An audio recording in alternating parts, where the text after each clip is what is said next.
Everyone, welcome to Ligato law forum. मैं हूं शबाना नसीम और आज की वीडियो में हम बर्टन रसल की book the conquest of happiness का सेकंड चैप्टर पढ़ेंगे। इस बुक के फर्स्ट चैप्टर की वीडियो का लिंक आपको इस वीडियो की डिस्क्रिप्शन में मिल जाएगा। इसके अलावा आप अपनी स्क्रीन पर नजर आने वाले आई के बटन पर क्लिक करके भी फर्स्ट चैप्टर का वीडियो देख सकते हैं। अब हम अपने आज के टॉपिक की तरफ मूव करते हैं, यानी कि सेकंड चैप्टर जिसका टाइटल है बायरॉनिक अनहैप्पीनेस। सबसे पहले ये समझ लेते हैं कि अनहैप्पीनेस के साथ लगे इस वर्ड बायरॉनिक का क्या मतलब है। एक्चुअली ये वर्ड एक नाम बायरन से निकला है और ये जो नाम है ये 18th सेंचुरी के एक फेमस रोमांटिक पोइट का है। लेकिन यहाँ किसी टिपिकल रोमांटिक पोइट की बात बिल्कुल नहीं हो रही, बल्कि यहाँ पे मिस्टर जॉर्ज गॉर्डन बायरन की बात हो रही है, जिन्हें लॉर्ड बायरन के नाम से जाना जाता है। उन्हें रोमांटिक पोइट इसलिए कहा जाता है क्योंकि वो एज ऑफ रोमांटिसिज्म के शायर थे। यहाँ थोड़ा सा रोमांटिसिज्म के बारे में भी बताती चलूं कि ये दरअसल एक सकाफती तहरीक थी जो एनलाइटनमेंट के दौर के बाद 18वीं सदी में यूरोप में चली थी और उस दौर में रीजन की बजाय आर्ट पर ज्यादा तवज्जो दी गई थी। एनीवेज, अब देखते हैं कि रसल इस बारे में क्या कहते हैं। वो चैप्टर के स्टार्ट में लिखते हैं कि हमारे जमाने में भी माजी के कई और पीरियड्स की तरह ये ख्याल पाया जाता है कि जैसे फर्ज करें हम में से जो वॉइस लोग हैं वो पुराने जमानों के सारे इंथ्यूजिज्म को एंजॉय कर चुके हैं और इस बात को भी जान चुके हैं कि अब तो जीने के लिए मतलब एंजॉय करने के लिए कुछ और बचा ही नहीं है।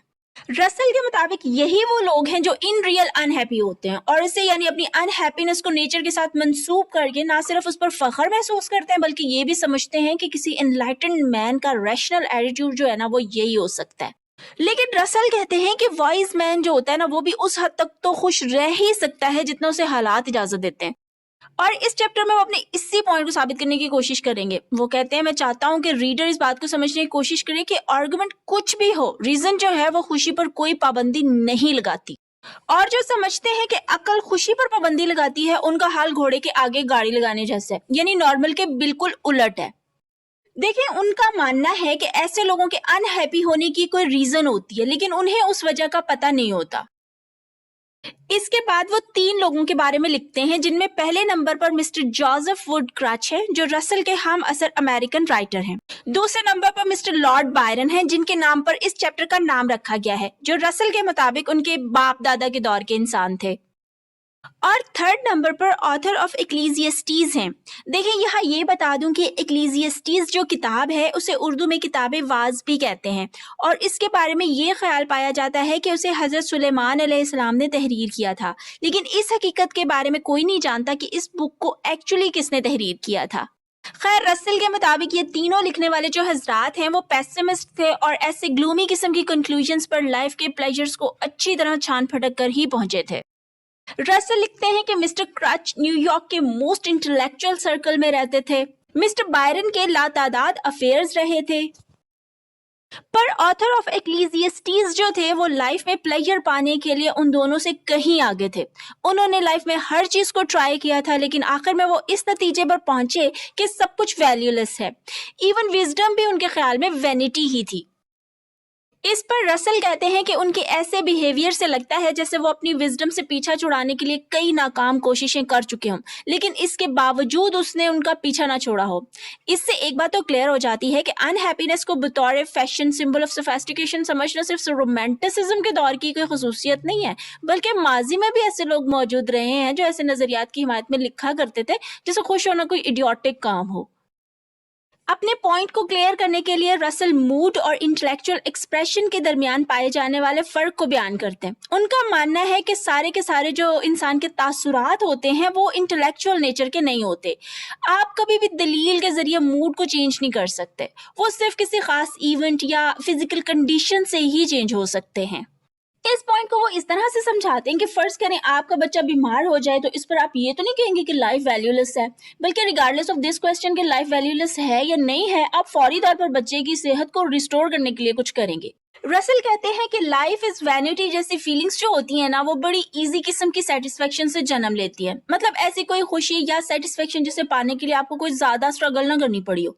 उसकी वजह ये होती है कि इंसान जो होता है वो नेचुरली जिंदगी के लिए कुछ ना कुछ स्ट्रगल करना ही चाहता है। ऐसे में अगर उसकी सारी ज़रूरियात बगैर कुछ किए ही पूरी होने लगे तो वो बहुत ज़्यादा बोरियत का शिकार हो जाता है, क्योंकि लाइफ में खुशी पाने के लिए एफर्ट एक एसेंशियल इंग्रेडिएंट है। सो अगर इंसान इन चीज़ों को आसानी से हासिल कर ले जिन्हें पाने की उसे ख्वाहिश हो, तो उनके मिलने पर उसे कुछ ज़्यादा खुशी नहीं मिलने वाली। और ये वही सिचुएशन बन रही है जैसे कि वो 3 पेसिमिस्ट राइटर्स ने लिखा है, और रसल ने उनके ऐसे लिखने की वजह यहाँ बता दी है।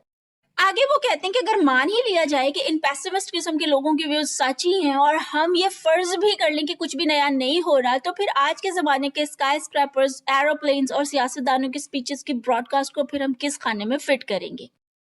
रसल, ऑथर ऑफ इक्लेसियास्टिस, के इस argument all rivers run into the sea yet the sea is not full को ये बोलकर भी रिफ्यूट करते हैं कि जहां से दरिया आता है वहीं को फिर वापस भी तो चला जाता है। इस पॉइंट को समझाने के लिए वो प्रैक्टिकल लाइफ से कॉमन सी दलील देते हुए कहते हैं कि लोग गर्मियों में हेल्थ रिजॉर्ट्स जाते हैं लेकिन फिर अपने घरों को वापस भी आ जाते हैं, तो इससे ये साबित तो नहीं होता कि गर्मियों में हेल्थ रिजॉर्ट्स पर जाना फजूल है। रसल, ऑथर ऑफ इक्लेसियास्टिस, की मिसाल को एक मेलोड्रामा करार देते हुए कहते हैं कि लाइफ को ऐसे मेलोड्रामास की कहानियों की तरह नहीं समझा जा सकता जिसमें एक हीरोइन होती है, एक हीरो होता है और फिर उन दोनों को जबरदस्त किस्म की बदहालियों से गुजरना पड़ता है और फिर आखिर में उन्हें उनका सिला जो है एक अच्छी लाइफ की सूरत में मिलता है। मुझे उम्मीद है आप लोगों को भी मेरी तरह बचपन की कहानियों के आखिर में बोला जाने वाला ये जुमला जरूर याद आया होगा कि फिर वो हंसी खुशी रहने लगे। यहाँ रसल भी ऐसे कुछ सीन बता रहे हैं। खैर, फिर वो कहते हैं कि हम अपने दौर में जी रहे हैं, हमारे बच्चे जो होंगे वो आगे अपने दौर में अपनी जिंदगियां गुजारेंगे और ये प्रोसेस इसी तरह आगे से आगे चलता ही रहना है, तो इसमें ट्रेजिक क्या है? रसल इक्लेसियास्टिस को ट्रेजिक और मिस्टर क्रच के मॉडर्न टेम्पर को पैथेटिक कहते हैं। फिर कहते हैं कि मिस्टर क्रच के ऐसा होने की वजह उनके बचपन में ही छुपी हुई है, क्योंकि मिस्टर क्रच जो थे उन्होंने अपना बचपन ओल्ड मेडिवल बिलीफ्स की छतर छाव में गुजारा जो अब चकनाचूर हो चुके हैं। इसलिए दुनिया में अब जो चेंज आ रहा है इसमें वो खुश नहीं रह पा रहे, क्योंकि वो अपने बचपन की एसोसिएशन से अभी तक पीछा नहीं छुड़ा सके हैं। आगे लिखते हैं, मिस्टर क्रच ये तो कहते हैं कि साइंस अपना वादा पूरा नहीं कर सकी, लेकिन वो ये नहीं बता पाते कि आखिर साइंस अपने कौन से वादे पूरे नहीं कर पाई। ऐसा लगता है जैसे वो 60 इयर्स पहले डार्विन और हक्सले जैसे लोगों से शायद कुछ एक्सपेक्ट कर रहे थे जिन्हें नहीं मिला, मगर रसल इसे मुकम्मल डिल्यूजन समझते हैं जो इन राइटर्स और क्लैरिजीमैन के फैलाए हुए हैं, जो नहीं चाहते कि उनके अपने व्यूज जो है ना वो आवाम के सामने कम हैसियत साबित हो। लेकिन अगर एज मैटर ऑफ फैक्ट देखा जाए तो साइंस ने इंसानी जिंदगी को बहुत ज्यादा आरामदेह बना दिया है। इसके ऑपोजिट अगर मिडिवल पीरियड पर नजर डाली जाए तो वो फुल ऑफ करप्शन दिखता है। यहाँ वो रॉजर बेकन का हवाला देते हुए कहते हैं कि कुछ ही ऐसी एजेस होंगी जो 13वीं सदी से ज्यादा मायूसकुन रही होंगी, क्योंकि उस दौर के क्लैरिजी जो थे वो लस्ट, ग्रीड और प्राइड जैसी फजूलियात में घिरे रहते थे और आम लोगों को जंगों, लड़ाइयों और बुराइयों में मसरूफ रखते थे। यहाँ पर वो आर्केक पीरियड के कुछ क्लासिकल फिलोसोफर्स जैसे एरिस्टोटल, प्लेटो, सेनेका, टली, सोक्रेटिस, एविसीना और एल्फरेबियस की तारीफ करते हुए कहते हैं कि उन लोगों की जिंदगियां यकीनन हमसे बहुत बेहतर थीं और मजे की बात यह है कि आज के दौर का इंसान उनके बारे में उनकी किताबों में पढ़ सकता है और यही वो लोग थे जो हकीकत में विजडम के सीक्रेट को पाने में कामयाब हो चुके थे। रसल न सिर्फ मिस्टर क्रच और बाकी पेसिमिस्ट लोगों के आर्गुमेंट को रिजेक्ट करते हैं, बल्कि ये भी कहते हैं कि ऐसे लोगों के ग्रुप्स बस अपने आपसी ग्रुप्स की हद तक ही होते हैं और इनका कम्युनिटी के साथ कोई कांटेक्ट नहीं होता। लेकिन इंसानी जिंदगी में हकीकी खुशी और ट्रेजिडी की डेप्थ को संजीदगी से समझने के लिए इस कांटेक्ट की जरूरत होती है। यही वजह कि ऐसे लोग आम लोगों को समझ नहीं पाते। रसल कहते हैं कि ट्रेजिडी को समझने के लिए जरूरी है कि ऐसी कोशिश करने वाला बंदा जो है वो ऐसे माहौल में रहकर उससे फील करे। आखिर में वो मिस्टर क्रच जैसे लोगों की सोच से इफेक्ट होने वाले लोगों के बारे में बात करते हुए कहते हैं कि वो सारे टैलेंटेड यंग मैन जो ये सोचते हैं कि दुनिया में उनके करने का कोई काम ही नहीं है, तो मैं उनसे यही कहूंगा कि आप लोग लिखना छोड़कर ना लिखने की कोशिश करें, दुनिया में बाहर निकलें, पायरेट बन जाएं, बोर्नियो के बादशाह बन जाएं या सोवियत यूनियन में जाके मजदूरी करें। यहाँ ये बता दूं कि बोर्नियो एशिया का तीसरा बड़ा आइलैंड है और जिस वक्त ये बुक लिखी गई उस वक्त रशिया सोवियत यूनियन हुआ करता था। आगे वो कहते हैं कि अपने आप को एक ऐसे एग्जिस्टेंस दें जिसमें बुनियादी फिजिकल नीड्स की जो सेटिस्फेक्शन होती है ना आपकी सभी एनर्जीज पर काबू पा ले।